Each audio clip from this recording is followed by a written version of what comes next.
Hello students, welcome to La Excellence IAS academy. ఈరోజు మనం ఫిబ్రవరి 19th నాటి ఈనాడు న్యూస్ పేపర్లోని ఇంపార్టెంట్ కరెంట్ అఫైర్స్ గురించి డిస్కస్ చేద్దామండి. బిఫోర్ దట్ మనము ప్రీవియస్ క్లాస్లోని క్వశ్చన్ ఆఫ్ ద డే గురించి చూద్దాము. అంతర్జాతీయ నౌకాదళ సమీక్ష ఐఎఫ్ఆర్ ఇంటర్నేషనల్ ఫ్లీట్ రివ్యూకి సంబంధించి ఈ క్రింది ప్రకటనలను పరిగణించండి. లాస్ట్ క్లాస్లో మనము ఐఎఫ్ఆర్ 2026 గురించి డిస్కస్ చేయడం జరిగింది. ఆ కంటెక్స్ట్లో ఈ క్వశ్చన్ని ఫ్రేమ్ చేశాను. రెండు ఆప్షన్స్ని ఇక్కడ ఇవ్వడం జరిగింది. కరెక్ట్ ఆప్షన్ని ఐడెంటిఫై చేద్దాం. ఇది దేశాధినేత సమీక్షించే నావికా యుద్ధ నౌకల ఉత్సవ సమావేశం. ఎస్, ఈ స్టేట్మెంట్ కరెక్ట్ అండి. ఐఎఫ్ఆర్ అనేది ఒక ceremonial assembly of naval warships. దీనిని హెడ్ ఆఫ్ ద స్టేట్ అంటే ఇండియన్ కంటెక్స్ట్లో మనం చూస్తే రాష్ట్రపతి రివ్యూ చేయడం జరుగుతుంది. అందుకే ఈ రివ్యూకి ప్రత్యేక అతిథిగా భారత రాష్ట్రపతి ద్రౌపది ముర్ము గారు ఇచ్చేసి భారత యుద్ధ నౌక అయిన ఐఎన్ఎస్ సుమేధ మీద ప్రయాణిస్తూ గౌరవ వందనాన్ని స్వీకరించి సమీక్షను వీక్షించడం జరిగింది. సో స్టేట్మెంట్ 1 అనేది కరెక్ట్. స్టేట్మెంట్ 2 చూడండి. ఇది ఏటా ఐక్యరాజ్య సమితి సముద్ర చట్టంపై సమావేశం UNCLOS United Nations Convention on the law of the sea కింద నిర్వహించబడుతుంది. ఇది రాంగ్ అండి. ఎందుకు అంటే ఇది ప్రతి ఏటా నిర్వహించబడదు. అలానే అన్క్లాస్కి దీనికి సంబంధం లేదు. అన్క్లాస్ యొక్క పర్పస్ ఏంటి అండి? దీనిని కాన్స్టిట్యూషన్ ఫర్ ద ఓషన్స్ అని పిలుస్తారు. Ocean space, navigation, resource management, environmental protection ఇలాగా అనేక విషయాలలో ఈ అన్క్లాస్ యొక్క చట్టాలు వివిధ దేశాలు పాటిస్తూ ఉంటాయి. ఎస్పెషల్లీ మ్యారిటైమ్ జోన్స్ ని, బౌండరీస్ ని నిర్ధారించడంలో ఈ అన్క్లాస్ ఉపయోగపడుతుంది. బట్ ఈ ఐఎఫ్ఆర్ నిర్వహించడానికి అన్క్లాస్ చట్టాలకి సంబంధం లేదు. కాబట్టి second statement wrong, first statement correct. Answer ఏమవుతుంది అండి? A, 1 only is the correct answer ఇక్కడ. అలానే ఈ ఐఎఫ్ఆర్ని ఏటా కూడా నిర్వహించరు. యాన్యువల్ రివ్యూ కాదు ఇది. సో ఫైనల్ ఆన్సర్ ఏమవుతుంది అండి? A, 1 only is the correct answer. ఈరోజు మన ఫస్ట్ ఆర్టికల్ చూడండి. భారత్ అమెరికా మధ్య subsea cable Visakha Google data సెంటర్తో అనుసంధానం. ఈ ఆర్టికల్ ఇటీవల ఏఐ ఇంపాక్ట్ సదస్సులో గూగుల్ సీఈఓ సుందర్ పిచాయ్ గారు ప్రతిపాదించిన $15 billion AIC project America India connect subsea cable project గురించి వివరిస్తుంది. అసలు ఈ సబ్సీ కేబుల్ ప్రాజెక్ట్ అంటే ఏంటి? సబ్సీ అంటే సముద్రం అడుగున, కేబుల్ అంటే high capacity fibre optical cables. ఇవి దేనికి ఉపయోగపడతాయండి? ఇంటర్నేషనల్ డేటా ట్రాన్స్మిషన్కి ఇవి కీలక పాత్ర పోషిస్తాయి.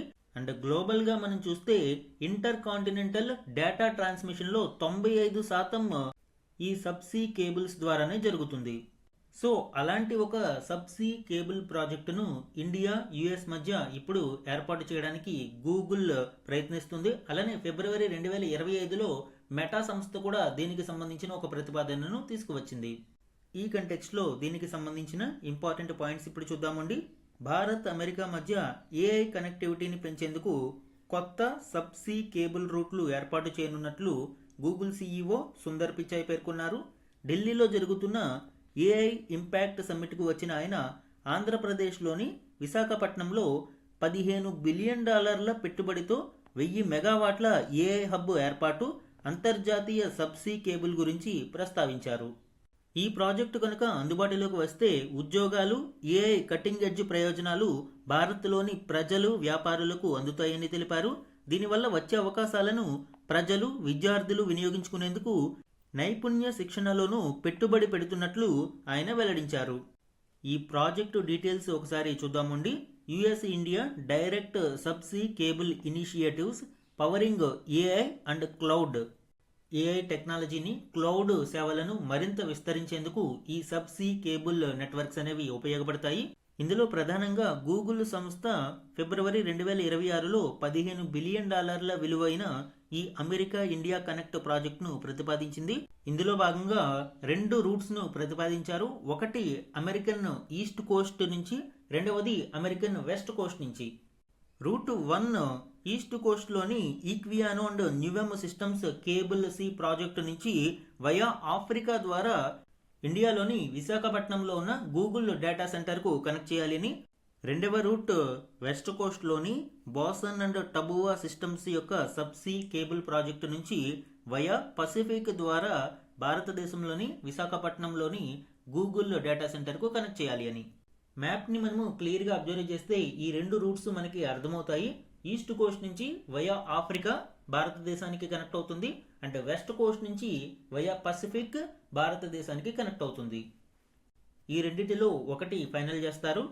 అలానే మెటా సంస్థ కూడా ఫిబ్రవరి 2025లో ప్రాజెక్ట్ వాటర్ వర్త్ అనే సబ్సీ కేబుల్ ప్రాజెక్టును ప్రతిపాదించింది. సుమారు 50,000 కిలోమీటర్లు 24 ఫైబర్ పేర్స్తో దీన్ని ఏర్పాటు చేయనున్నారు.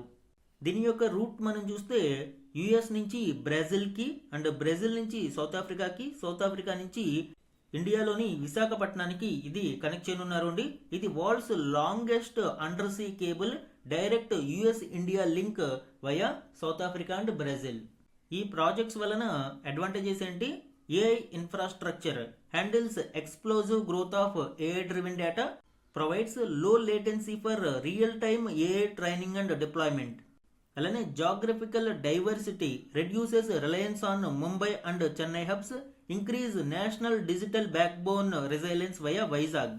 భారతదేశంలో కూడా ముంబై మరియు చెన్నై హబ్ల మీదే కాకుండా మరిన్ని ప్రాంతాలలో ఈ డేటా సెంటర్లను ఏర్పాటు చేయడము, దానికి ఈ ప్రాజెక్ట్స్ సపోర్ట్ చేయడము మనము ఇక్కడ చూడవచ్చండి. Economic security, it bolsters economic security via direct links. మరి వీటి యొక్క డిసడ్వాంటేజెస్ ఏంటి?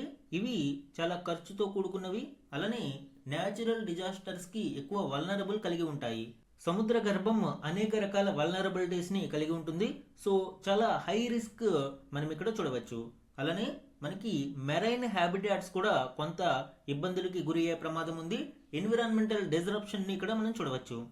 సో ఇవన్నీ మనకి డిసడ్వాంటేజెస్ అండి. అయితే డిసడ్వాంటేజెస్ కంటే కూడా అడ్వాంటేజ్ మనకి ఎక్కువగా ఉన్న నేపథ్యంలో ఈ ప్రాజెక్ట్స్ అనేవి భారతదేశంలో ఏఐ గ్రోత్కు మరింత దోహదపడనున్నాయి. అలానే దీనితో పాటు భారతదేశంలోని విద్యార్థులు, ఉద్యోగులకు పెద్ద ఎత్తున నైపుణ్య శిక్షణను అందించడంపై కూడా గూగుల్ సంస్థ దృష్టి సారించింది అని సుందర్ పిచాయ్ పేర్కొన్నారు.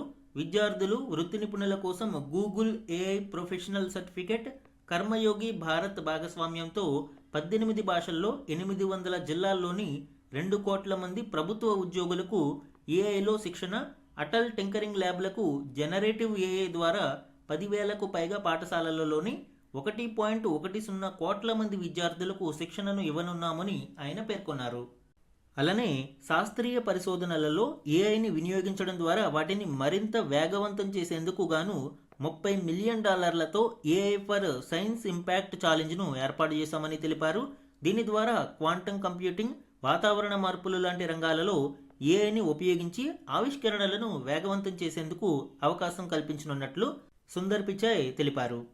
అలానే భారత ప్రధానితో ఏఐ వినియోగంపై చర్చించాను అని సుందర్ పిచాయ్ పేర్కొన్నారు.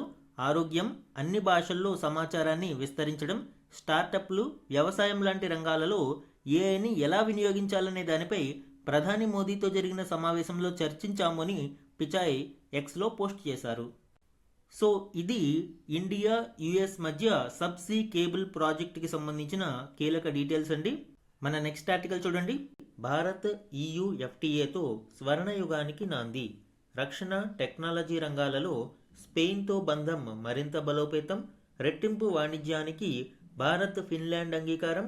7 దేశాల అధినేతలు, 2 CEOలతో మోదీ సమావేశం. ప్రపంచ దేశాల నేతలకు విందు ఇచ్చిన ప్రధాని. ఏఐ ఇంపాక్ట్ సమ్మిట్ 2026 సదస్సులో పాల్గొనడానికి వచ్చిన అనేక మంది ప్రపంచ దేశ నేతలకు భారత ప్రధాని విందును ఏర్పాటు చేయడం జరిగింది. ముఖ్యంగా ఇటీవల India, European union free trade agreement కుదిరిన నేపథ్యంలో యూరోపియన్ డెలిగేషన్తో ప్రధాని మోదీ గారి సమావేశం ప్రాధాన్యతను సంతరించుకుంది. ఈ కంటెక్స్ట్లో ఈ సమావేశాలకి సంబంధించిన కీ పాయింట్స్ని మనం ఇప్పుడు డిస్కస్ చేద్దాం. భారత్, ఐరోపా కూటమి మధ్య కుదిరిన స్వేచ్ఛా వాణిజ్య ఒప్పందంతో స్వర్ణయుగానికి నాంది పలికామని ప్రధాని నరేంద్ర మోదీ పేర్కొన్నారు. భారత్తో పాటు యూరోపియన్ యూనియన్లోని దేశాలకు ఇది ఎంతో మేలు చేయనుందని వెల్లడించారు.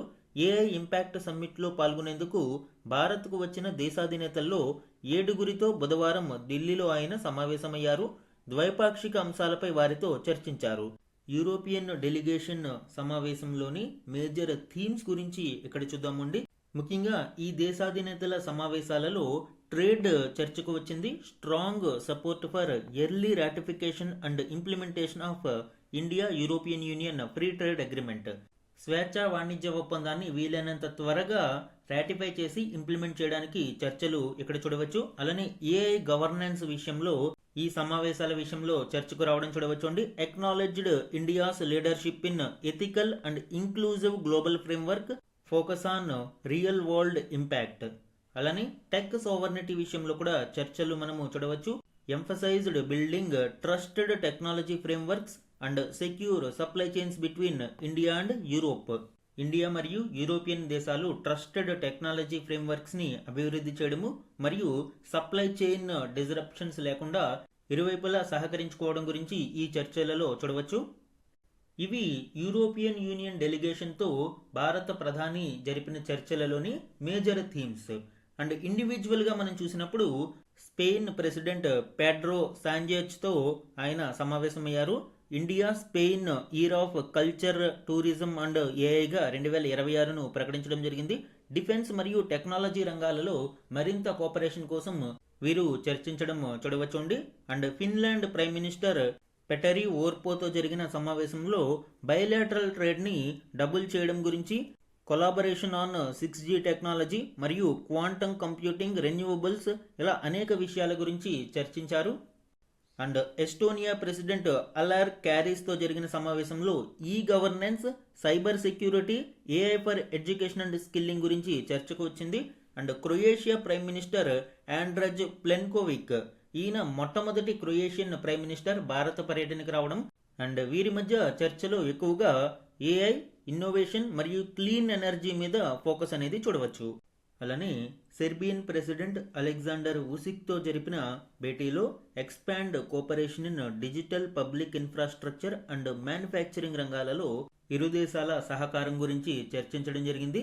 సో ఈ విధంగా యూరోపియన్ డెలిగేషన్లోని 5 దేశాధినేతలతోనూ మరియు కజకిస్తాన్ అండ్ భూటాన్ ప్రధానులతో కూడా మోదీ సమావేశమయ్యారు. ఈ విధంగా మొత్తం 7 దేశాధినేతలు మరియు 2 సీఈఓలతో ఆయన చర్చించారు. కజకిస్తాన్ ప్రధాని ఓల్జాస్ బెక్తనోవ్తో మోదీ సమావేశంలో ముఖ్యంగా వాణిజ్యం, ఇంధనం, కీలక ఖనిజాలు, రక్షణ రంగాలలో సహకారానికి సంబంధించి చర్చలు జరిగాయి.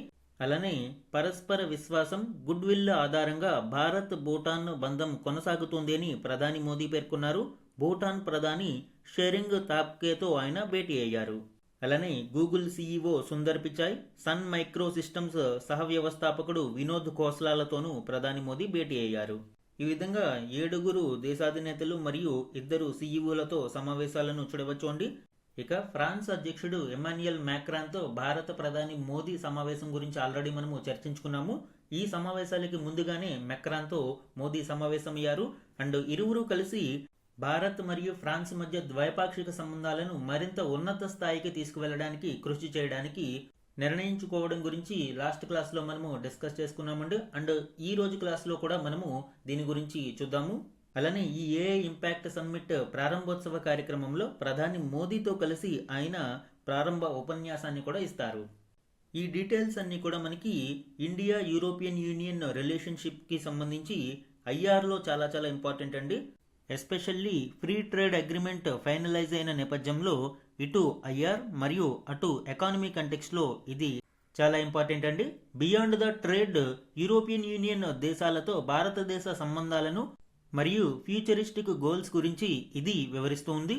సో ఈ డీటెయిల్స్ అన్నీ కూడా మనకి మెయిన్స్ ఆన్సర్ రైటింగ్లో ఉపయోగపడతాయండి. అండ్ దీనికి ఎక్స్టెన్షన్గా ఇండియా ఫ్రాన్స్ బయలేటరల్ రిలేషన్స్కి సంబంధించిన ఈ ఆర్టికల్ గురించి డిస్కస్ చేద్దామండి. పరస్పర విశ్వాసమే ప్రాతిపదికగా. ఈ article India France bilateral relations గురించి వివరిస్తుంది. వెస్ట్రన్ కంట్రీస్లో భారతదేశానికి ఉన్న వన్ ఆఫ్ ద ట్రెడిషనల్ మరియు మోర్ రిలయబుల్ పార్ట్నర్గా ఫ్రాన్స్ని చెప్పవచ్చు. ఇండియా మరియు ఫ్రాన్స్ రిలేషన్స్ అనేవి మనము కలోనియల్ ఫుట్ ప్రింట్ నుంచి కూడా చూడవచ్చు. 1600s నుంచి 1962 వరకు మనము పరిశీలిస్తే 1664లో ఫ్రెంచ్ ఈస్ట్ ఇండియా కంపెనీ భారతదేశానికి వచ్చింది. భారతదేశానికి వచ్చిన లాస్ట్ కలోనియల్ పవర్గా ఫ్రాన్స్ని చెప్పవచ్చు. పాండిచేరి మరియు చందర్నాగోర్ వంటి ప్రాంతాలను హబ్స్గా చేసుకుని ఈ ఫ్రెంచ్ ఈస్ట్ ఇండియా కంపెనీ భారతదేశంలో వ్యాపారాన్ని సాగించింది. ఈ సమయంలోనే ట్రేడ్ మీద ఆధిపత్యం కోసం బ్రిటిష్ వాళ్ళతో కార్నాటిక్ యుద్ధాలను కూడా చేసింది. అండ్ తదుపరి క్రమంగా ఫ్రెంచ్ యొక్క ఆధిపత్యం తగ్గిపోతూ వచ్చింది. తదుపరి బ్రిటిష్ వారి ఆధిపత్యానికి తలొగ్గి కొన్ని ప్రాంతాలకే పరిమితమైంది. అండ్ ఫ్రీడమ్ వచ్చిన తర్వాత భారతదేశానికి పోర్చుగల్లా కాకుండా పీస్ఫుల్గా భారతదేశం నుంచి ఫ్రాన్స్ ఎగ్జిట్ అయింది. 1962 నాటికి భారతదేశంలోని ఫ్రెంచ్ స్థావరాలన్నింటినీ కూడా భారత ప్రభుత్వానికి హ్యాండ్ ఓవర్ చేయడం జరిగింది. అలానే ఇది ఒక సేఫ్ హెవెన్ లా ఉండేదండి. లైక్ అరబిందో లాంటి రెవల్యూషనరీస్ కి ఫ్రాన్స్ సేఫ్ హెవెన్ లా ఉండేది బ్రిటిష్ అరెస్ట్ నుంచి తప్పించుకోవడానికి. ఇదంతా కూడా హిస్టారికల్ రికార్డ్స్. అయితే మోడర్న్ బయలేటరల్ రిలేషన్స్ లో టర్నింగ్ పాయింట్ గా 1998 ని చెప్పవచ్చు అండి. ఈ 1998లోనే భారతదేశం ఆపరేషన్ శక్తి పేరుతో పోఖ్రాన్ 2 అణు పరీక్షను నిర్వహించింది. ఈ సమయంలో ప్రపంచ దేశాలలోని చాలా దేశాలు, ఎస్పెషల్లీ పాశ్చాత్య దేశాలు అన్నీ కూడా భారతదేశం మీద ఆంక్షలు అయితే విధించాయి. బట్ ఫ్రాన్స్ మాత్రం ఇందుకు అంగీకరించలేదు. Refused sanctions post 1998 nuclear tests, dialogue over punishment, అంటే చర్చల ద్వారా సమస్యను పరిష్కరించుకోవాలి కానీ శాంక్షన్స్ ని విధించకూడదు అని ఫ్రాన్స్ బలంగా నమ్మింది. అండ్ న్యూక్లియర్ సపోర్ట్ కూడా భారతదేశానికి ఇస్తూ వచ్చింది. ఫస్ట్ స్ట్రాటజిక్ పార్ట్నర్, భారతదేశంతో వ్యూహాత్మక భాగస్వామ్య ఒప్పందాన్ని చేసుకున్న మొదటి దేశంగా కూడా పాశ్చాత్య దేశాలలో ఫ్రాన్స్ ని చెప్పవచ్చు. 1998 జాన్యువరిలో ఈ పార్ట్నర్షిప్ ఒప్పందం కుదిరింది. మే 1998లో భారతదేశం అణు పరీక్షను నిర్వహించింది. సో ఈ నేపథ్యంలో భారతదేశం మీద ఆంక్షలు విధించే అవకాశం ఉన్నా కానీ ఫ్రాన్స్ భారతదేశం తరపున నిలబడింది. అండ్ మ్యూచువల్ ట్రస్ట్ అనేది ఈ బాండింగ్ తో బలపడింది. మోస్ట్ రిలయబుల్ పార్ట్నర్ స్టేటస్ గా భారతదేశానికి ఫ్రాన్స్ ఒక నమ్మకమైన దేశంగా ఉంది. ఇరు దేశాలు తమ సంబంధాలను అనేక రంగాలకు విస్తరించాయి. ముఖ్యంగా డిఫెన్స్ అండ్ సెక్యూరిటీ టైస్ విషయంలో మనకి రఫేల్ డీల్ ఆల్రెడీ 36 జెట్స్ కి డీల్ కుదిరింది. అండ్ ఇటీవల 114 మోర్ రఫేల్ జెట్స్ మరియు ఇండియన్ నేవీ కొరకు 26 మెరైన్ రాఫెల్ జెట్ వెర్షన్స్ ని కూడా ఆర్డర్ ఇవ్వడం జరిగింది. అండ్ ఇరు దేశాలు పరస్పర నమ్మకంతో ఈ 114 రఫేల్ జెట్స్ డీలులో ఎక్కువ భాగం భారతదేశంలోనే ఉత్పత్తి అయ్యేలాగా ఒప్పందం కూడా చేసుకున్నాయి. అలానే ప్రాజెక్టు 75లో భాగంగా భారతదేశం 6 స్కార్పియన్ క్లాస్ సబ్మెరైన్లను తయారు చేయడానికి ఫ్రాన్స్ సబ్మెరైన్ టెక్నాలజీని ట్రాన్స్ఫర్ చేయడం జరిగింది. ఫ్రెంచ్ కంపెనీ భారతదేశ మాజ్గాన్ డాక్యార్డ్ లిమిటెడ్తో టైఅప్ అయ్యి ఈ ప్రాజెక్ట్ 75లోని 6 స్కార్పియన్ క్లాస్ సబ్మెరైన్స్ ని తయారు చేశాయి. ఈ INS Calvary class diesel electric submarines ని మనము ఫ్రాన్స్ సహాయంతో తయారు చేయడం జరిగింది. అలానే ఇరు దేశాల మధ్య మిలిటరీ ఎక్సర్సైజెస్ కూడా చూడవచ్చు. ఇరు దేశాల యొక్క నేవీ వరుణ మరియు ఇరు దేశాల యొక్క ఎయిర్ ఫోర్స్లు గరుడ మరియు ఆర్మీ శక్తి ఎక్సర్సైజ్లు నిర్వహిస్తూ ఉంటాయి. అలానే ఇండియన్ ఓషన్ సెక్యూరిటీలో కూడా పరస్పరం ఇరు దేశాలు సహకరించుకుంటాయి. ఎందుకంటే హిందూ మహాసముద్రంలో రీయూనియన్ ఐలాండ్ భారతదేశానికి దగ్గరగా ఉన్న ఈ ఐలాండ్ ఫ్రాన్స్ ఆధీనంలో ఉంటుంది. ఇక స్పేస్ మరియు న్యూక్లియర్ ఎనర్జీ రంగంలో మనం చూస్తే ఇస్రో మరియు ఫ్రాన్స్ యొక్క సిఎన్ఈఎస్ సుమారు 50 సంవత్సరాల పైబడి కొలాబరేషన్ ని కలిగి ఉన్నాయి. అండ్ ఈ కంటెక్స్ట్ లో మనము మిషన్ త్రిష్ణ గురించి డిస్కస్ చేద్దామండి. ఇండియా మరియు ఫ్రాన్స్ మధ్య ఇది ఒక కీలకమైన స్పేస్ మిషన్ గా చెప్పవచ్చు. ఈ మిషన్ త్రిష్ణ అనేది Indo French joint earth observation mission. Trishna thermal infrared imaging satellite for high resolution natural resource assessment. ఈ ఎర్త్ అబ్జర్వేషన్ మిషన్ యొక్క మేజర్ ఆబ్జెక్టివ్ ఏంటి అండి? న్యాచురల్ రిసోర్సెస్ యొక్క అసెస్మెంట్ కొరకు అండ్ వాటర్ మేనేజ్మెంట్, ఏ ప్రాంతాలలో వాటర్ స్ట్రెస్ అగ్రికల్చర్ కోసం ఎక్కువగా ఉంది దాన్ని మ్యాప్ చేయడము. అలానే క్లైమేట్ చేంజ్ విషయంలో టెంపరేచర్ ఏ విధంగా మారుతుంది, అర్బన్ హీట్ ల్యాండ్స్ ఏ విధంగా ఏర్పడుతున్నాయి అండ్ థర్మల్ అనామలీస్ ఏ విధంగా చేంజ్ అవుతున్నాయి లాంటి క్లైమేట్ చేంజ్ ఇన్ఫర్మేషన్ గురించి కూడా ఈ ఎర్త్ అబ్జర్వేషన్ శాటిలైట్ అనేది ఉపయోగపడుతుంది. 2024లో ఈ మిషన్ ని స్టార్ట్ చేశారు అండి. 2026లో ఈ మిషన్ ని లాంచ్ చేయడానికి ప్రణాళికలు రూపొందిస్తున్నారు. ఇండియా యొక్క పిఎస్ఎల్వి లాంచ్ వెహికల్ ద్వారా ఈ మిషన్ ని లాంచ్ చేయనున్నారు. సో ఇది ఇండియా మరియు ఫ్రాన్స్ మధ్య స్పేస్ సెక్టార్లోని collaboration details. And civil nuclear డీల్లో మనం చూస్తే జైత్పూర్ ప్రాజెక్టుకు ఫ్రెంచ్ సహాయం చూస్తూ ఉన్నాము. ఓవరాల్ గా 9900 మెగావాట్ల సామర్థ్యం కలిగిన 6 న్యూక్లియర్ రియాక్టర్లను ఇక్కడ ఏర్పాటు చేయనున్నారు. తద్వారా ఇది one of the largest nuclear power site గా ఎస్టాబ్లిష్ కానుంది. అండ్ ఈ న్యూక్లియర్ రియాక్టర్ల నిర్మాణానికి ఫ్రాన్స్ సహాయం చేయనుంది. అలానే 2015లో ఇరు దేశాలు కూడా ఇంటర్నేషనల్ సోలార్ అలయన్స్ ని ప్రారంభించాయి. అండ్ ఇప్పుడు ఈ సోలార్ అలయన్స్ లో ప్రస్తుతం 120కి పైగా దేశాలు సభ్యులుగా ఉన్నాయండి. ప్రపంచవ్యాప్తంగా సోలార్ ఎనర్జీని ప్రోత్సహించడానికి ఈ ఐఎస్ఏ అనేది కృషి చేస్తుంది. అదేవిధంగా కల్చరల్ అండ్ అకాడమిక్ ఎక్స్చేంజ్ విషయంలో నమస్తే ఫ్రాన్స్ అండ్ బాంజోర్ ఇండియా ఫెస్టివల్స్ని ఇరు దేశాలలోనూ నిర్వహిస్తూ ఉన్నారు ఫర్ కల్చరల్ ఎక్స్చేంజ్. అలానే స్టూడెంట్ మొబిలిటీ 2030 నాటికి 30,000కు పైగా భారతీయ స్టూడెంట్స్కు వీసాలు ఇవ్వడానికి ఫ్రాన్స్ సిద్ధమవుతూ ఉంది. ఇక డయాస్పొరా విషయానికి వస్తే సుమారు 1,00,000కు పైగా భారతీయులు ఫ్రాన్స్లో ఉన్నారు. ఇది ఓన్లీ మెయిన్ ల్యాండ్ ఫ్రాన్స్ వరకు మాత్రమే. ఇక ఫ్రెంచ్ కాలనీస్ అయిన రియూనియన్ ఐలాండ్ లాంటి వాటిని కూడా మనము పరిగణలోకి తీసుకుంటే సుమారు 3.5 లక్షలకు పైగా భారతీయులు ఫ్రాన్స్లో ఉంటున్నట్లు మనకి గణాంకాలు తెలియజేస్తున్నాయి. అలానే భవిష్యత్తు ప్రణాళికల కోసం 2023లో ఇరు దేశాలు హారిజన్ 2047 అనే ఒప్పందాన్ని కుదుర్చుకోవడం మనం చూడవచ్చు. దీని ప్రకారం గ్రీన్ హైడ్రోజన్ విషయంలోనూ ఏఐ విషయంలోనూ బ్లూ ఎకానమీలోనూ పరస్పరం సహకరించుకోవాలి అని ఇరు దేశాలు నిర్ణయించుకున్నాయి.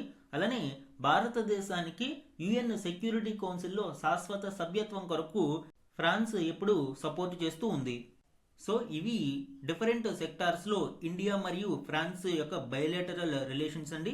ఇక భారత ప్రధాని నరేంద్ర మోదీ మరియు ఫ్రాన్స్ అధ్యక్షుడు ఇమాన్యుయల్ మ్యాక్రాన్ ఇరు దేశాల మధ్య బంధాలను మరింత ఉన్నత స్థితికి తీసుకువెళ్లారు. తన హయాంలో మోడీ ఇప్పటి వరకు 6 సార్లు ఫ్రాన్స్లో పర్యటించగా మెక్రాన్ 4 సార్లు భారత్లో పర్యటించారు. లేటెస్ట్ పర్యటనలో భాగంగా ఇరు దేశాల ద్వైపాక్షిక బంధాలను మరింత ముందుకు తీసుకువెళ్లడానికి తాజాగా ప్రత్యేక ప్రపంచవ్యాప్త వ్యూహాత్మక భాగస్వామ్యం ఎస్జిఎస్పి స్పెషల్ గ్లోబల్ స్ట్రాటజిక్ పార్ట్నర్షిప్ ని కుదుర్చుకోవడం జరిగింది. అలానే ఇరు దేశాలు వ్యూహాత్మక రక్షణ ఒప్పంద భాగస్వామ్యాన్ని 10 సంవత్సరాలకు పునరుద్ధరించడం జరిగింది.